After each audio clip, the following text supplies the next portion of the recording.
Here's the truth about money. The hardest part isn't becoming a millionaire. It's hitting your first 100K.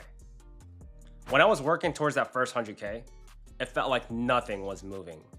I was saving, hustling, working extra hours, and my account barely changed. Honestly, it felt impossible at times. But once I crossed that line, everything shifted.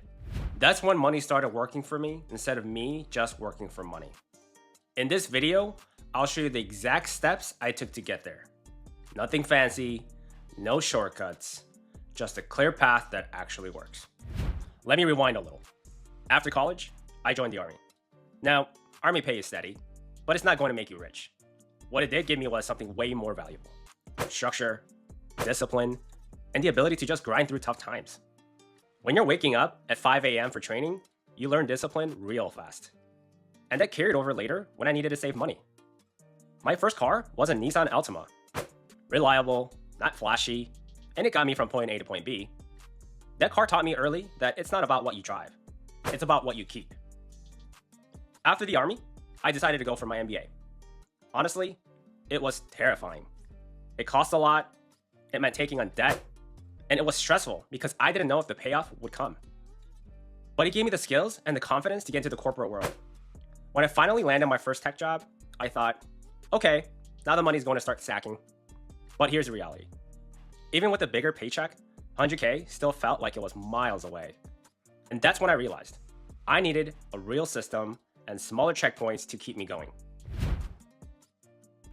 The first step was obvious. I had to make more money.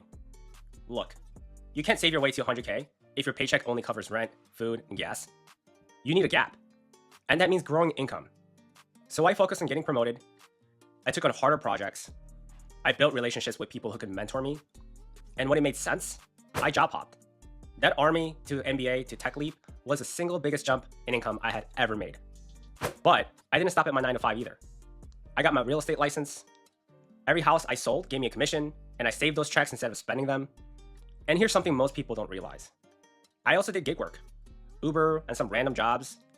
Did it make me rich? No. But if I made $200 on a weekend, and that was $200 closer to my goal, yeah. And when you're trying to hit 100K, every single dollar matters. So step one is simple. Ask yourself how you can earn more. It could be a raise, a promotion, a job that's better, or even side gigs. The more you make, the faster you get there. The second step was controlling my spending. Most people get a raise and instantly upgrade their lifestyle. New car, bigger house, fancy clothes. That's lifestyle creep. And it kills your savings. I avoided that as much as I could. I kept my Altima. I lived modestly. I didn't splurge on things just because my paycheck got bigger. What really helped me was setting small money goals.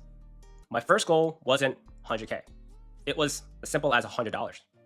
Just save it and don't touch it. Once I hit that, I went for $500, then $1,000, then $5,000. And each time I hit one of those milestones, it gave me huge momentum. 100,000 felt impossible in the beginning, but $500, 1,000, that felt real. And once you stack enough small wins, you start believing it's possible. I also automated everything. Savings wasn't optional. I treated it like a bill. Money left my account before I could ever spend it. Out of sight, out of mind. Here's the math.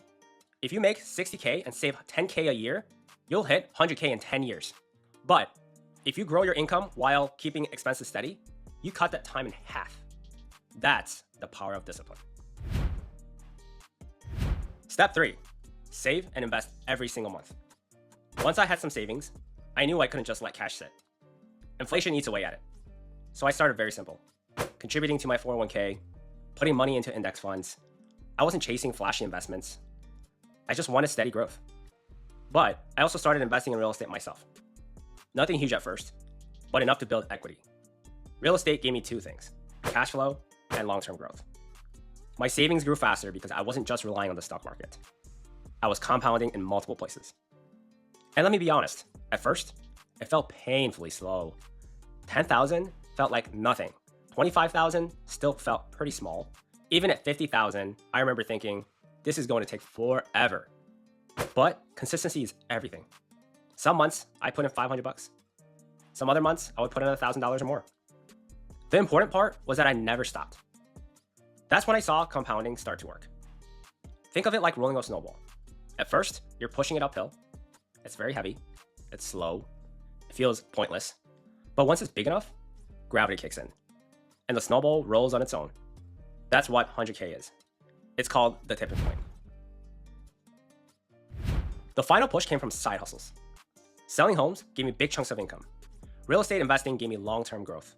Even small gigs like Uber helped me stack cash. None of these made me rich overnight, but combined, they gave me the boost to finally cross the 100K line faster than I would have if I only relied on my salary. So here's the lesson.